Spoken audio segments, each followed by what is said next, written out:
Bem-Estar e Movimento. Apresentação: Márcio Atala. Olá, ouvintes da CBN, o Bem-Estar e Movimento está no ar e hoje a gente vai falar sobre comida, sobre alimentação. Pare de ter medo da comida. Esse é o tema do programa de hoje. E para acabar com esse medo, com essa paranoica de nossos ouvintes, eu vou contar com a ajuda de uma nutricionista que é idealizadora da nutrição comportamental, Cíntia Antonácio. Muito obrigado pela presença. Tenho certeza que você vai ajudar muito nossos ouvintes a ter uma boa relação com a comida. Parece que as pessoas têm medo de nutricionista, mas eu prometo no bate-papo de hoje aqui deixar vocês sem medo. Muito bom. Cíntia, eu vou começar esse nosso papo. Eu lembro, não vou saber o ano, mas deve ter uns 4, 5 anos. E eu fiz uma palestra e deviam ter umas 600 mulheres, basicamente. Eram muitas nutricionistas, tinham poucos homens. E eu lembro que um dos slides que tinha nessa palestra era um doce, um sonho. Um sonho. E quando ele aparece na apresentação, vem um suspiro assim da plateia e eu pergunto, há quanto tempo vocês não comem um sonho, né? E aí eu lembro que era uma palestra mais ou menos em agosto e só 2 pessoas tinham comido ali um sonho, né? Um doce, que era uma coisa que pelo jeito era um desejo muito das pessoas. E quando você perguntava, falava não, porque isso é ruim, isso não é bom para a saúde. Quer dizer, vem logo aquela coisa do proibido, do isso pode, isso não pode. E isso está na cabeça das pessoas. Como que a gente trabalha essa coisa do se existe alimento bom, se não tem, o que é proibido, o que não é? Bem, eu acredito que restabelecer uma reconexão com essa comida, né? A gente é dito essa polarização, não só no comer, mas na política, nas ideias. Hoje o mundo está muito polarizado. E tem um teólogo, que é o Alan Levinovitz, ele fala sobre os mitos da alimentação e nos diz que hoje comida é igual religião. Então a gente tem medo de pecar, tem medo de ofender, tem medo de comer. Como assim, Cíntia? Ele fala que os antigos deuses, né, os mitos, os deuses a que nós acreditávamos, né, eram as pessoas que regiam muito os nossos costumes, a nossa vida social, a nossa moral. E de repente veio um deus aí maior, que é a rede social. E esses deuses vieram com os abdômenes sarados e com todo esse universo do fitness, ditando novas regras, novos morais. Então é a mãe que está ali ativando, é o naturalista falando do planeta e também, não que isso não seja bom, isso pode até ter um lado bom aí para mudar algumas questões. Mas na comida vieram essas regras aí, que antes eram restritos aos consultórios dos endocrinologistas, listas do proibido e do permitido. Vieram os nutricionistas para aliviar isso aí, mas agora parece também que tem lista do pode e do não pode. Então isso vem historicamente, a gente quer ser mandado com questões externas. Mas a gente só vai perder esse medo quando a gente olhar para dentro, né? Para esse autoconhecimento, para entender um pouco quem somos, o que queremos comer. Por que comemos o que comemos? E aí eu te pergunto, Márcia, você já passou ali na Liberdade, aqui em São Paulo, ou lá nos Jardins? Tem uma fila enorme para comer um sonho no formato de Hello Kitty. Sabia disso? Não. É dicotômico, né? Morremos de medo, mas também criamos todo esse mistério e fazemos fila para comer aquilo que é novo. Interessante. Então, talvez por colocar também a comida, essa nova geração agora, pós-guerra, pós-crise, pós-pandemia, coloca na comida o que eu falo, além da instagramificação, uma nova Disneylândia. Uhum. É divertido demais comer. Comer virou prazer. Se eu não posso viajar, eu como. Eu chamo os amigos, se eu não posso sair, né, pro churrasco na laje, seja lá o que for. E então essa diversão que a comida trouxe. Só que ao mesmo tempo eu quero ser magro, eu quero ser, né, fitness.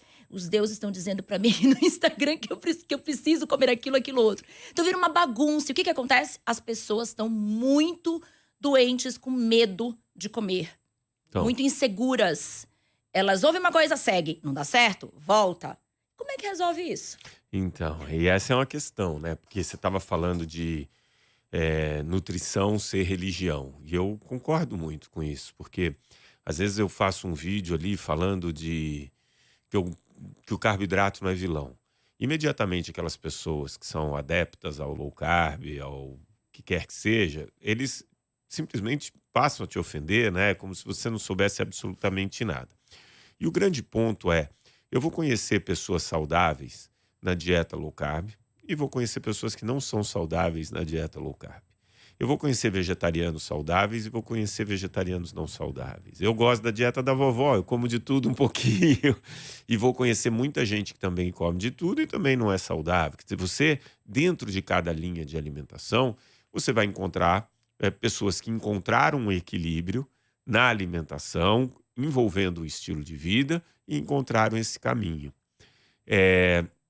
Porém, nessa guerra de narrativas de alimentação, você acaba passando para a população um monte de medos. Talvez um medo enorme que as pessoas têm sejam do carboidrato. E aí eu queria que você falasse um pouquinho desse medo do carboidrato. Coitado do pão, né? A Santa Ceia aí, Não é? vamos falar um pouco de religião, foi condenado. Poderia ser genérica e falar que tudo está na questão da quantidade, né? Que é real, mas não convence muito esse discurso, né? Porque as pessoas querem novidades. É claro que nós nos escravizamos, né? Como diz Yuval Harari, um filósofo que eu gosto muito, não fomos nós não escravizamos o trigo, ele que nos escravizou. Tínhamos 7.000 espécies de alimentos que nós comíamos na antiguidade. E hoje, na antiguidade, na Idade Média, e até nossos avós talvez comiam mais que nós.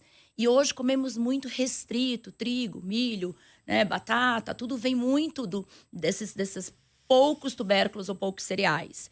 E essa monotonia é combatida com o quê? Com processamento. Faz sonhos, massas, alimentos muito indulgentes, muito diferenciados a partir dos mesmos ingredientes.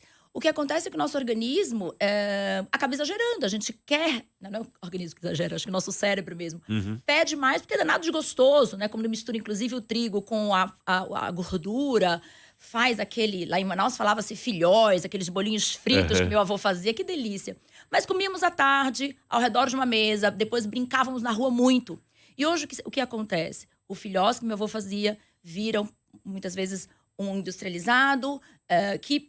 Pode ser melhor, mas acaba sendo comprado em excesso, consumido de forma aleatória. Adolescentes em frente à TV, que ao invés de fazer esporte, come aquele alimento de uma forma, né, exagerada.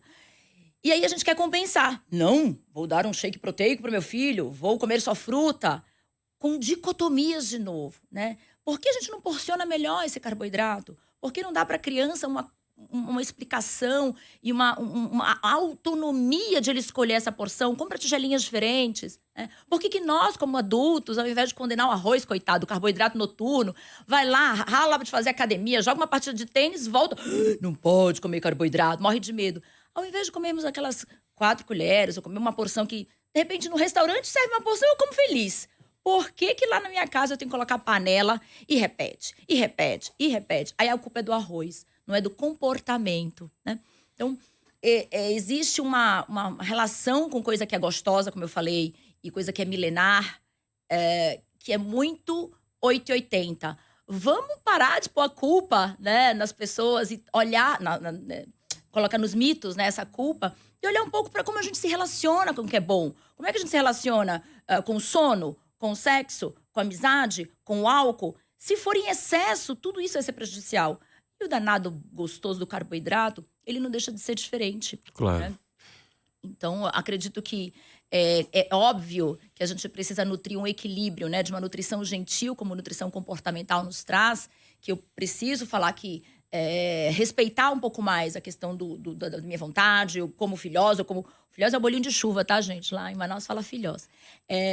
O bolinho de chuva, o bolo, algo que é muito rico talvez em carboidratos refinados e açúcar, e olhar para aquilo naquele momento especial. Mas no meu dia a dia, por que não trazer os alimentos mais integrais, a aveia, os cereais, sair um pouco da questão só do trigo, não tem nada contra o pão, mas revezar um pouco com outros elementos, essa variedade, esse olhar com uma gentileza para o que é gostoso e tradicional, mas também em sintonia com um cuidado com o seu corpo. Poxa, eu quero ter menos gordura corporal, o Atala fala lá que eu tenho que vou me movimentar, quero ter mais energia, mais disposição, comer menos açúcar, incluir um pouco mais de fruta, mas tudo com a base do equilíbrio. Aqui esse discurso do caminho do meio, como traz, né? O comer com atenção plena, que acredito que é uma abordagem muito bacana em nutrição comportamental, é um discurso não terrorista, né? Não é um discurso ou tudo ou nada. E as pessoas, às vezes, quando elas estão muito em dissintonia, querendo fazer a dieta da segunda-feira, elas querem algo mais drástico. Algo que resolva Aí de elas uma vez só. aí elimina o carboidrato, tira todos os biscoitos, né? Então, ter itens mais saudáveis em casa certamente te ajuda a ir atrás, né? Naquela hora que dá larica, vontade de comer. E tirar aquelas compras de alimentos muito refinados, muito açucarados, do dia a dia e deixar para momentos específicos, né? Ao invés de ter um bolo todo dia para o café da manhã, por que não fazer um bolo no sabadão com ingredientes gostosos, diferentes, com o filho, com o marido, e tornar isso um evento? Rituais estão faltando em torno da alimentação. A gente está muito abrindo pacote, né? Nada contra ter coisas prontas para te ajudar, mas comprar melhor e exercitar mais essa intimidade com a cozinha, com esse compartilhamento, não só da refeição, mas do fazer também. Você falou algumas coisas de Manaus, eu sou de Belo Horizonte, sou mineiro, né? E aí, inevitavelmente, na sua fala, me veio aqui imagens na cabeça, eu moleque em Belo Horizonte. Claro que a alimentação, e acho isso importante, a gente respeitar as nossas culturas, né? O arrozinho, o feijão, enfim, eu mineiro, quem não gosta do pãozinho de queijo e tal, isso tem muito.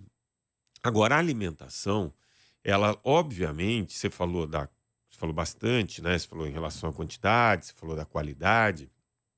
E tem uma coisa na alimentação que é a adequação, né? Eu, enquanto moleque, eu tinha um estilo de vida muito diferente, por exemplo, dos meus sobrinhos, né? Porque eu brincava na rua, eu fazia muito movimento. Então, se eu pegar a quantidade de comida e calorias que eu comia, comparado com meu sobrinho na mesma idade, com certeza eu comia mais. Só que eu gastava muito, muito mais. E essa realidade foi se alterando, né? A gente foi cada vez mais nas grandes cidades, e muito por conta de uma tecnologia, diminuindo muito o nosso gasto calórico. E aí você tocou num tema que é ser bombardeado, né, pelo Instagram, pelas mídias sociais, por um modelo de corpo ou por qualquer coisa que o valha, né? E ao mesmo tempo você tem uma oferta de alimento, que nem você falou, da indústria, que vai pegando e embalando e trazendo novidades e proporcionando, porque a população precisa comer. E aí você fica nessa situação, né? Quer dizer, eu tenho uma oferta muito grande, eu não consigo adequar o meu estilo de vida, que é com pouco movimento, e aí eu vou elegendo também os superalimentos. E é disso que eu queria falar. Porque você tem alguns alimentos que parece que você tomou ou que você comeu e que aquilo resolveu sua vida. Existem esses superalimentos ou, na verdade, você precisa desse contexto, desse equilíbrio? Queria que você falasse um pouquinho, porque, por exemplo, tem gente que come proteína, acha que proteína é show, proteína é 10. Vou falar dessa adequação de nutrientes e alimentos, que são coisas diferentes, né? Alimento é uma coisa, nutriente é outra, a gente precisa entender isso.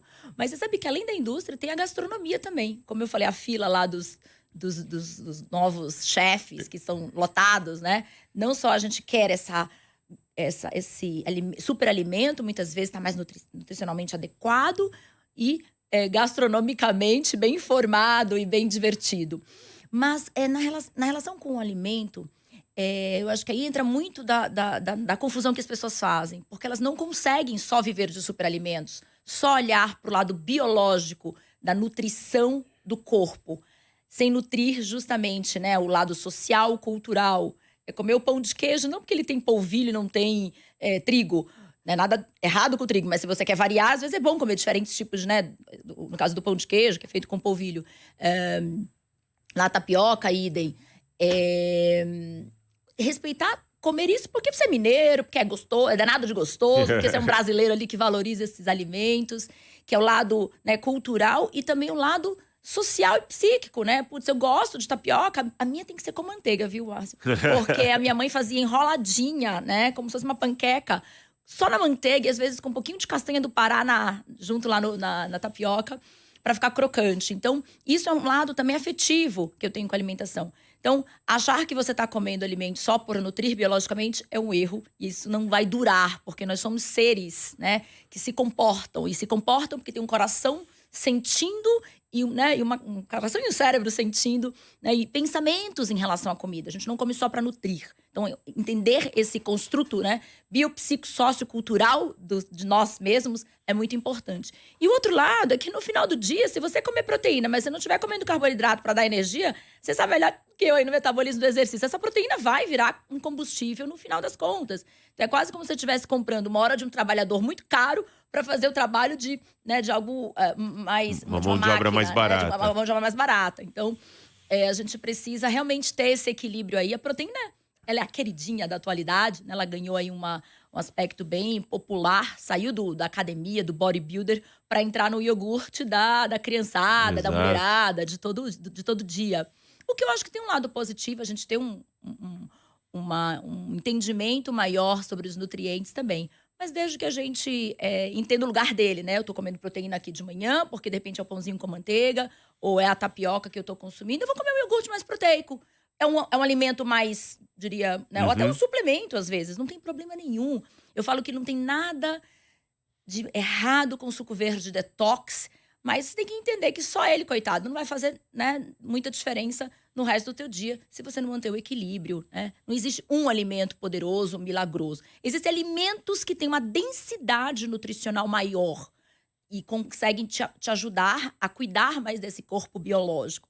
Mas nem sempre são esses alimentos que você está com vontade de comer naquela hora, que cuidam do seu coração ou que você curte mesmo no teu dia a dia. Então, por isso o nutricionista ele é tão importante para avaliar isso. Quais são aqueles alimentos né, com densidade nutricional? Os super power foods aí, ou até alguns suplementos, não tem nada de errado em tomar alguns, que você pode incluir com prazer no teu dia a dia de forma equilibrada, mas como você pode também deixar aqueles comfort foods, alimentos do teu coração, da tua cultura, penetrar na tua dieta de uma forma equilibrada, sem a tal da culpa, né? Porque onde vem esse medo todo de comer, né? Esse medo todo vem desses mitos que nós falamos, de olhar a nutrição como religião.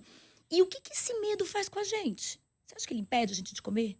Impede nada. A gente vai lá e come. Só que a gente come com culpa. E o que a gente faz quando tá com culpa? Para de comer depois. Se pune, né? Ó, é o pecado, né? Comi, pecado, agora eu vou lá pra penitência. Olha aí o paralelo. Nossa. Depois dessa penitência, o que tem?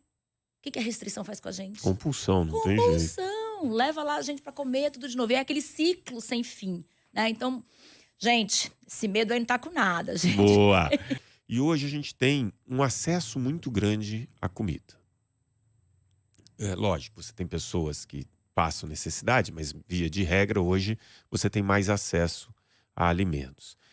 É difícil a gente manter uma rotina alimentar? É difícil a gente segurar a tentação?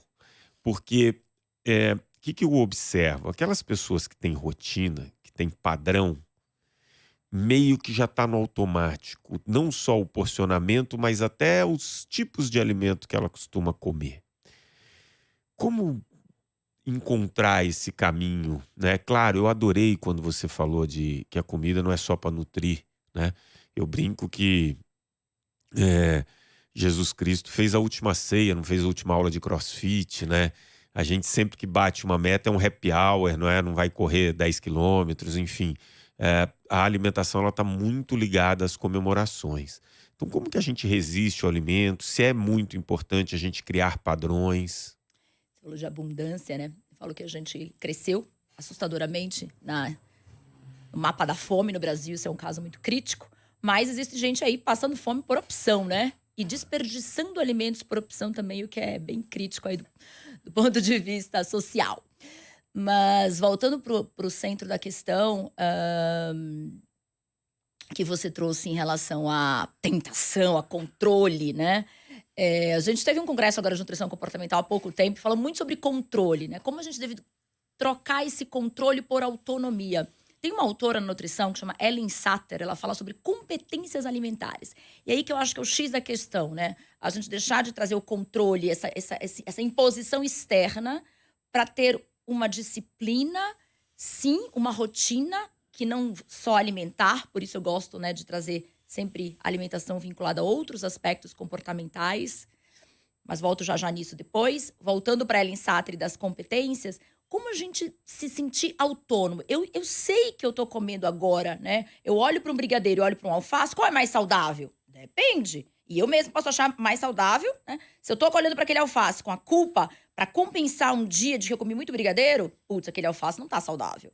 Agora, se eu como aquele brigadeiro e olho para ele com um olhar, né, de merecimento, é só um, cara, eu comi saudável pra caramba, tô aqui naquele meu momento do docinho que eu tava esperando e consumo aquele alimento, aquele brigadeiro é saudável. Agora, se eu olho pra aquele brigadeiro e falo, não vou resistir, não vou resistir, tô ali com compulsão, vou comer um e depois, daqui a pouco como outro, e não paro de comer aquele brigadeiro não é saudável. Ou seja, o que é saudável deixa de ser é a relação. A maneira, né? A maneira, a forma como a gente enxerga, sente esse alimento. Então, as pessoas se escravizam muito nessa tentativa. Agora, com certeza, a alimentação ela não está isolada. Né? Assim como a disciplina para o trabalho, a disciplina para o esporte. E eu acho que a pandemia deixou a gente muito solto, mas também ela ajudou algumas pessoas a manter uma certa rotina. Porque o tempo era mais… Eu era mais dono do meu tempo, né? Trabalhava mais de casa, não me locomovia tanto. E quem experimentou isso teve a grata prazer aí de conseguir estabelecer um horário para treinar, um horário para… Né, o tempo que eu me gastava locomovendo, eu consigo hoje fazer um exercício, preparar uma marmita. Então, com certeza, você ter uma frequência, né, dos dias que você faz esporte, dos dias que você come determinados alimentos, sem virar lei, sem virar religião, sem virar uma obrigação e uma culpa se eu não conseguir. Por isso que o Mindful Eating, que eu quero voltar aqui ainda para falar disso, Márcio. Claro, me chama. Tá convidada. Ele traz a questão da flexibilidade, né? O quanto a gente precisa sim ter uma agenda, uma rotina, um padrão. Poxa, o brasileiro tem essa coisa até forte, né? Café da manhã, almoço forte, um lanche, um jantar. Ter este padrão, alguns itens que você organiza, planeja um cardápio com o nutricionista, deixa isso estruturado, mas que não seja uma lei, uma religião, que você possa ter flexibilidade, autonomia, jogo de cintura para lidar com as intercorrências do que acontece no dia a dia. Por isso, é tão importante a gente ter essa competência que a Ellen Satter fala, é justamente isso. Eu saber que, de repente, putz, viajamos. Eu adoraria comer aquele sanduíche natural, super power food, que tinha ali naquela lanchonete lá do meu amigo, que eu passava no caminho pra praia, de repente. Cheguei lá, não tinha mais, fechou. Tem um pão de queijo ali que, de repente, não tá o mais bonito, mas eu tô morrendo de fome. E para não morrer de fome e conseguir tocar um pouco mais a estrada e não desmaiar, de repente o pão de queijo, cara, foi o que tinha, que barato, que legal que eu tenho pão de queijo.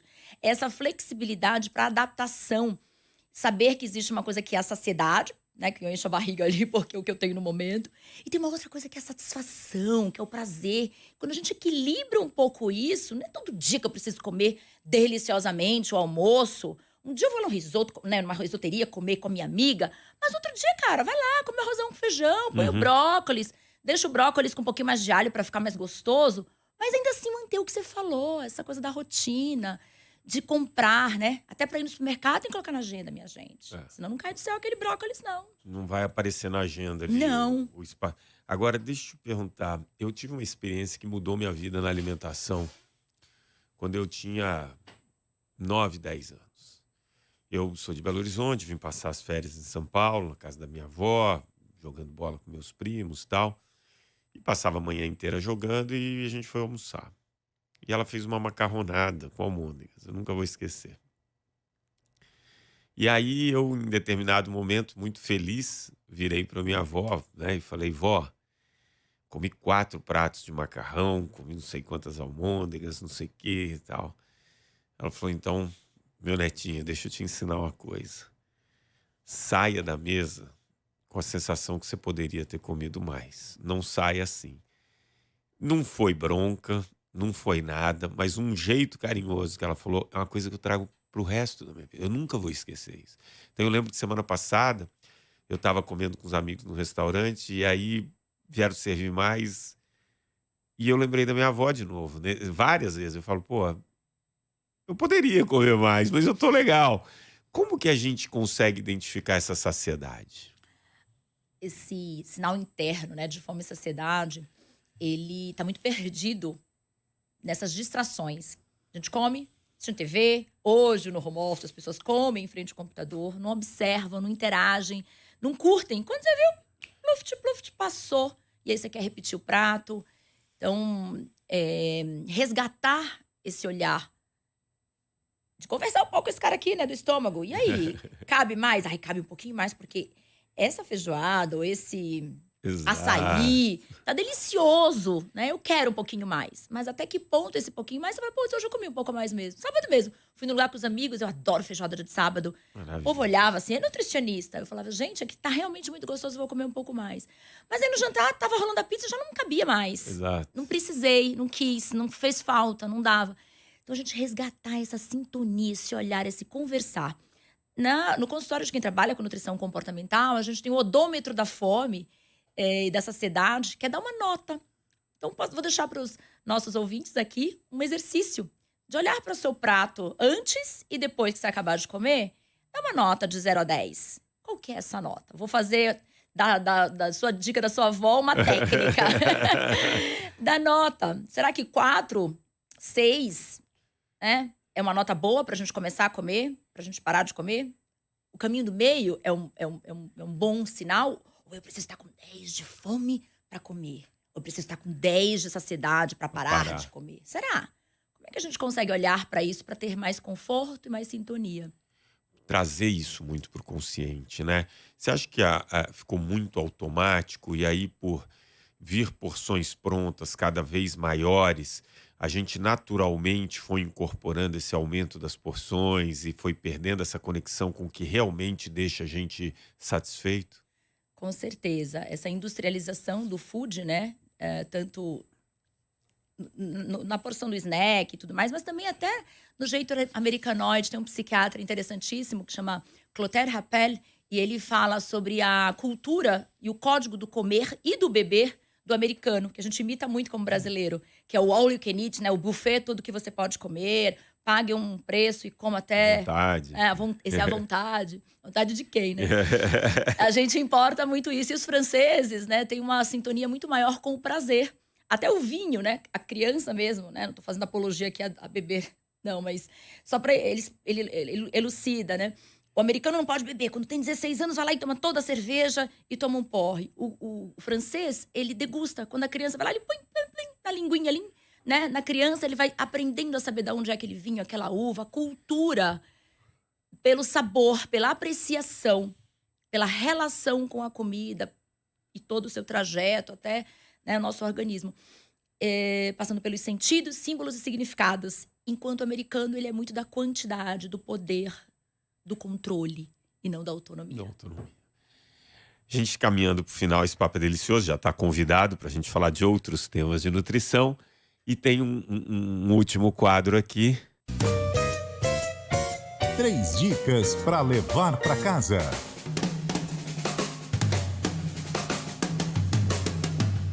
Tenho certeza que os nossos ouvintes já saíram com muitas dicas aqui dessas, enfim, dessa sua conversa, desse nosso bate-papo, dessa relação com a comida.